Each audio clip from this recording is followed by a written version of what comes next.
फांसी इशू करने वाले डॉक्टर बर्क शफीकुर रहमान बर्क साहब होते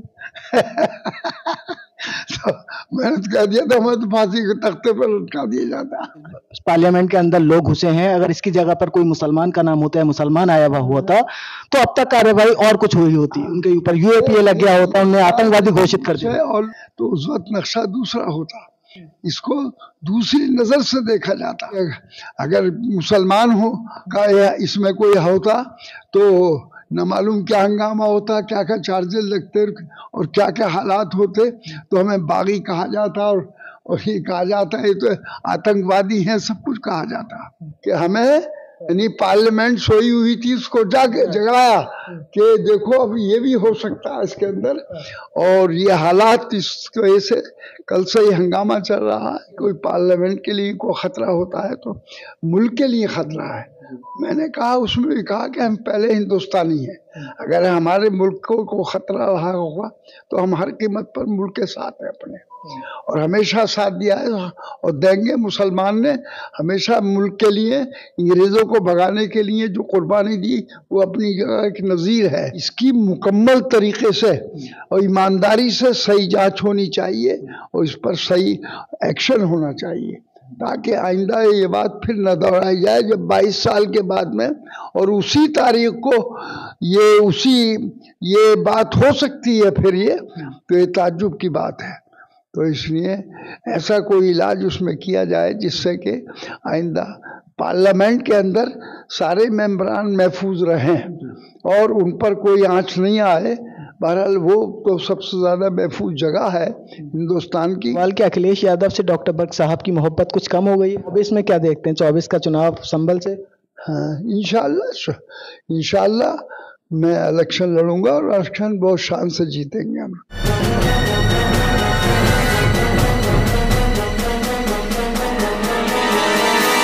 मीडिया वॉइस, आपकी आवाज। मीडिया वॉइस में आप सभी का स्वागत है। मैं हूं आपके साथ अल्फराज शेख। आज हम जिस शख्स से बात करने वाले हैं वो मेंबर ऑफ पार्लियामेंट संभल से सांसद हैं, डॉक्टर शफीकुर रहमान बर्क। आपको बता दें कि पूरे पार्लियामेंट में सबसे ज्यादा उम्र दराज डॉक्टर शफीकुर रहमान बर्क साहब ही हैं। सर, स्वागत है आपका मीडिया वॉइस में। पहला सवाल यही है, पार्लियामेंट सेशन चल रहा है, जिस तरीके से कल 13 दिसंबर की तारीख के दिन वो जो दौर 2001 में देखने को मिला था पार्लियामेंट के अंदर, 9 लोगों की दर्दनाक मौत हुई थी, शहीद हो गए थे, वही सिक्योरिटी को ताक पर रखते हुए कुछ लोग पार्लियामेंट के अंदर घुस जाते हैं और स्मोक बम का इस्तेमाल वहां पर करते हैं। करीब 150 सांसद पार्लियामेंट के अंदर मौजूद थे। क्या दृश्य थे? आप भी वहां पर मौजूद थे?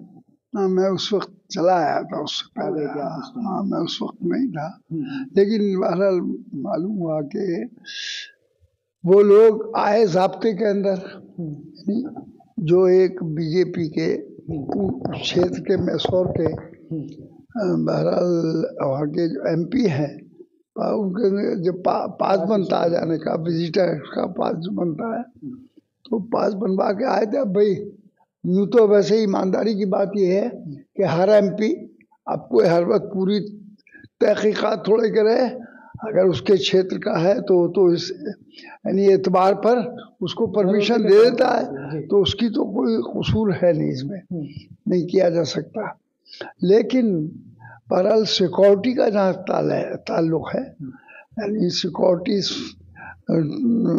कंसर्न्ड, तो इसमें ये मालूम होता है कि इसमें गवर्नमेंट की जो पॉलिसी है वो कमज़ोर है। क्यों ऐसा हुआ और किस तरीके से वो, बहरहाल फिर भी अगर वो आए भी थे, पास बनवा कर भी आए थे, लेकिन जो चेकिंग होनी चाहिए सिक्योरिटी की तरफ से, जो वहाँ खड़ी रहती है हमारी पार्लियामेंट के गेट पर, तो उसकी क्या कमी हुई? उसने क्या उनको देखा नहीं? जबकि वो तो 2 आदमी थे और वो बीजेपी के ही थे वैसे, बीजेपी के। हाँ, खैर वो किसी भी पार्टी के हों, इससे मुझे कोई गर्ज नहीं। बहरहाल सवाल ये है कि हमारी इस नई पार्लियामेंट में ये ठीक 22 साल के बाद में वाक़या हुआ। हाँ, इसी तारीख को यानी 7 वही वही 13 अगस्त को, 13 दिसंबर को, हाँ 13 दिसंबर को 2001 में वाकया हुआ था वो, जिसमें कि 9 आदमी मारे गए थे, 5 पुलिस के भी थे और 2 अपने कर्मचारी भी थे। तो इतना बड़ा हादसा होने के बावजूद लेकिन आज ठीक उसी तारीख पर वो चीज़ दोहराई गई। लेकिन ये खुदा का शुक्र है कोई किसी की मौत वाक़ई नहीं हुई, वो नहीं हुई। वो अंदर विजिटर गैलरी में जाकर बैठे और उस पर से नीचे को उतरे, कूदे। तो उसके बाद उन पर कोई गैस था जो पीले रंग का क्या था, उसमें उससे धुआं उठने लगा सब में, और उन्होंने नारे लगाने शुरू कर दिए, बढ़ने लगे वो उसकी तरफ, स्पीकर की साइड के, स्पीकर की चेयर की तरफ, स्पीकर की चेयर की तरफ बढ़ने लगे और नारे लगाते हो गए ये नहीं चलेगा और धांधली नहीं चलेगी, ये जो कुछ भी उन्होंने नारे लगाए, तानाशाही नहीं चलेगी, तानाशाही नहीं चलेगी, सब कुछ कह रहे थे। तो इस पर फिर हमारी पार्लियामेंट के मेंबरान भी विदाउट एनी डिस्टिंक्शन कि कौन किस पार्टी का ये नहीं, वो ये देख के भाई हमारी पार्लियामेंट में कैसे कौन लोग घुस आए और क्या खतरा हो गया कि एकदम धुआं सा जो उठा, तो उससे तो ये चीज़ देखकर बहरहाल हवा हंगामा हो गया, उनको पकड़ लिया गया, उसको पीटा भी गया, उनको पीटा भी, पकड़ा भी, और स्पीकर ने उस पर जांच बैठा दी और दिल्ली की पुलिस भी बुलवाई और उस पर जांच बैठा दी गई कि भाई ये ऐसा कहाँ किसकी कमी है ज़्यादा जिसकी वजह से यहाँ अंदर तक आए और उन्होंने ये हंगामा भी कर दिया। और उनके पास जो मटेरियल था जो ये छोड़ने का, तो बहरहाल खुदा न ख्वास्ता को बड़ी बात भी हो सकती थी जब वो अंदर कर सकते थे, ये खैरियत हो गई। लेकिन ये इस पर एहतियाती कदम उठाने के लिए इस वक्त सारी स्पेशली अपोजिशन की मांग है, कांग्रेस वाले ख़ास तौर से, इस पर और भी पार्टियों के लोग हैं, सब ने मांग की है कि इसके खिलाफ मुकम्मल सही जांच होनी चाहिए और सही एक्शन होना चाहिए इस पर। यही मेरी भी गुजारिश है, मैंने भी ये मांग की है।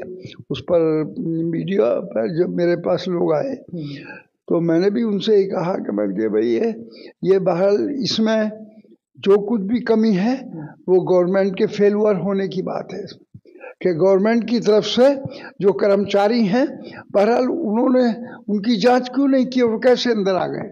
सर 13 दिसंबर एक ऐसा दिन था जो 2001 में भी इसी दिन ये हमला हुआ था। जिस तरीके से ये सिक्योरिटी होनी चाहिए अमूमन तौर पर जब सांसद पार्लियामेंट में जाते हैं, जब पार्लियामेंट सेशन चल रहा होता है, तो उस टाइम की सिक्योरिटी में और कल की सिक्योरिटी में क्या फर्क ऐसा देखने को मिला?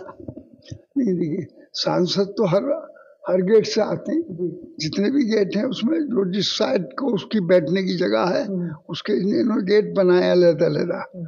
वो दूसरे ढंग से पहली पार्लियामेंट जो थी वो दूसरे ढंग से बनी हुई थी, वो ग्रेस इसमें हालांकि नहीं है। हाँ, लेकिन फिर भी बहरहाल पार्लियामेंट है और भाई कोई पार्लियामेंट के लिए कोई ख़तरा होता है तो मुल्क के लिए ख़तरा है। मैंने कहा उसमें भी कहा कि हम पहले हिंदुस्तानी हैं, अगर हमारे मुल्क को ख़तरा रहा होगा तो हम हर कीमत पर मुल्क के साथ हैं अपने, और हमेशा साथ दिया है और देंगे। मुसलमान ने हमेशा मुल्क के लिए अंग्रेज़ों को भगाने के लिए जो कुर्बानी दी वो अपनी जगह एक नज़ीर है। तो इसलिए आज भी खुदा न खास्ता ये बहरहाल ये बहुत मामूली चीज़ नहीं है, इसने ये हमें यानी सोतों को जगा दिया। इसका मतलब ये है कि हमें यानी पार्लियामेंट सोई हुई थी उसको जगाया कि देखो अब ये भी हो सकता है इसके अंदर, और ये हालात इस वजह से कल से ही हंगामा चल रहा है और पार्लियामेंट चलने नहीं दी जा रही है। जब सांसद ही सुरक्षित नहीं होंगे तो देश की आवाम क्या सुरक्षित होगी? तो इस सवाल तो सुरक्षा का ही है। तो ये जो हुई तो गवर्नमेंट की पॉलिसी का सवाल है, यानी इसमें सिक्योर मुल्क जो है वो महफूज नहीं है, उसकी पॉलिसी महफूज नहीं है। तो इसलिए हमें हर कीमत पर इस तरफ हमारी गवर्नमेंट को यानी हिंदुस्तान को तवज्जो देनी चाहिए कि आइंदा कोई इस किस्म का खतरा, हालांकि 22 साल के बाद ही में ये तारीख दोहराई गई, लेकिन ये खुदा का शुक्र है कि उसमें किसी की जान नहीं गई या वो नहीं हुआ, इस किस्म का कोई हादसा नहीं था। सर, सोशल मीडिया पर इस तरीके के सवालात उठ रहे हैं, जो पार्लियामेंट के अंदर लोग घुसे हैं, अगर इसकी जगह पर कोई मुसलमान का नाम होता है, मुसलमान आया हुआ होता, तो अब तक कार्रवाई और कुछ हुई होती, उनके ऊपर यूएपीए लग गया होता, उन्हें आतंकवादी घोषित कर दिया। और लोगों ने पूछा तो मैंने कि भाई, तो उस वक्त नक्शा दूसरा होता, इसको दूसरी नजर से देखा जाता, और उसमें न मालूम क्या क्या चार्जेस लग गए होते। तो लेकिन ये खुदा का शुक्र है कि जिनके जो टिकट वो पास बनवा कर आए थे, पास बनाने वाले भी बीजेपी के थे, वो दोनों हिंदू थे, वो दोनों, समझ गए। तो इसलिए अगर हम पर बकौल आपके कि अगर मुसलमान हो का इसमें कोई होता तो न मालूम क्या हंगामा होता, क्या क्या चार्जेस लगते और क्या क्या हालात होते, तो हमें बागी कहा जाता और ये कहा जाता है तो आतंकवादी हैं, सब कुछ कहा जाता। पास इशू करने वाले डॉक्टर बर्क शफीउर रहमान बर्क साहब होते। तो मैंने तो कह दिया था, मैं तो फांसी के तख्ते पर लटका दिया जाता। अच्छा। तो बहरहाल जिस तरीके का दौर देखने को मिला कल, उसके बाद में आज आप पार्लियामेंट में गए तो क्या माहौल देखने को मिला आपको? तो माहौल इस वक्त हंगामी माहौल है, इस वक्त शोर गुल है बस। और चूंकि कांग्रेस अपोजिशन में है, कांग्रेस पार्टी, तो वही उसने ही सब फिर आज भी हंगामा किया, और दूसरी पार्टियों के लोग भी उसमें शरीक रहे, हम लोग भी शरीक रहे, कि इसमें मतलब ये है कि इसकी मुकम्मल तरीके से और ईमानदारी से सही जांच होनी चाहिए, और इस पर सही एक्शन होना चाहिए, ताकि आइंदा ये बात फिर न दोहराई जाए जब 22 साल के बाद में, और उसी तारीख को ये बात हो सकती है फिर ये, तो ये ताज्जुब की बात है। तो इसलिए ऐसा कोई इलाज उसमें किया जाए जिससे कि आइंदा पार्लियामेंट के अंदर सारे मेंबरान महफूज रहें और उन पर कोई आंच नहीं आए।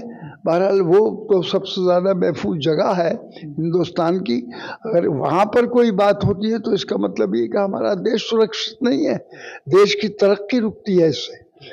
तो हम चाहते हैं कि देश सबका है, हमारा भी है, मुसलमानों का भी है, औरों का भी है, सभी का है देश। पहले हमने हमेशा, जब अंग्रेज का दौर था तब भी हमने बहरहाल हिंदुस्तान को के लिए हर कुर्बानी दी, मुसलमान ने जेलें काटी, फांसी पे तख्ते पर चढ़े, और जो भी सीने पर गोलियां खाई, चाहे जलियांवाला बाग था, कोई जगह भी थी। तो इस तरीके से मुसलमानों पर जो उस वक्त जो वक्त गुजरा वो पीछे नहीं हटे। तो आज भी मुसलमान का जहाँ तक ताल्लुक है, हम अपने मुल्क के साथ हैं, हम मुल्क पे कभी कोई खुदा न ख्वास्ता कोई आँच आए तो बहरहाल सबसे पहले मुल्क के साथ हैं। चलिए सर, 19 तारीख को एक मीटिंग होने जा रही है इंडिया अलायंस की। 5 राज्यों का चुनाव हुआ था, रिजल्ट मन मुताबिक नहीं आए हैं। 3 राज्यों में बीजेपी की सरकार बनी है। कोई भी किसी का भी, चाहे वो खेलों का मामला हो, चाहे वो इलेक्शन का मामला हो, कुछ भी हो, तो उसकी जब हार हो जाती है, 2 ग्रुप होते हैं, तो एक ग्रुप हारता ही है, तो हारने वाला फिर अपनी कोताहियों पर नज़र डालता है, बैठकर सब लोग इकट्ठा होकर करते हैं कि हमसे क्या कमी रह गई और उस कमी को हम दूर करना चाहिए। इसलिए वो मीटिंग बुलाई गई है कि सब इकट्ठा होकर उस पर ईमानदारी से नज़र डालें और उसका कोई फार्मूला तजवीज़ करें। मध्य प्रदेश में अखिलेश यादव और कांग्रेस के बीच में तनातनी देखने को मिली।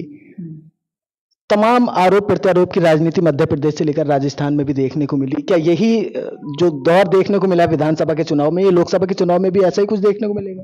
नहीं, देखिए, अभी तो मैं समाजवादी का हूँ, लेकिन अभी मुझसे अखिलेश जी से कोई, जो हमारी पार्टी के प्रेसिडेंट हैं, ना उन्होंने कोई मुझसे बात की है, ना मेरी अभी कोई उनसे इस सिलसिले में कोई बात हुई है कि क्या फैसला है पार्टी का, क्या फैसला करेगी।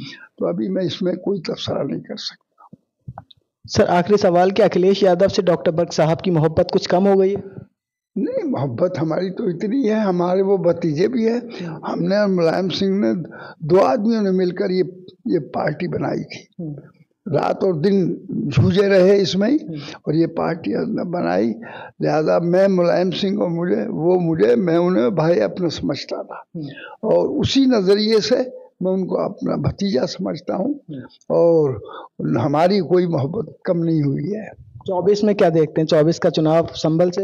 हाँ, इंशाल्लाह मैं इलेक्शन लड़ूंगा, और इलेक्शन बहुत शान से जीतेंगे हम।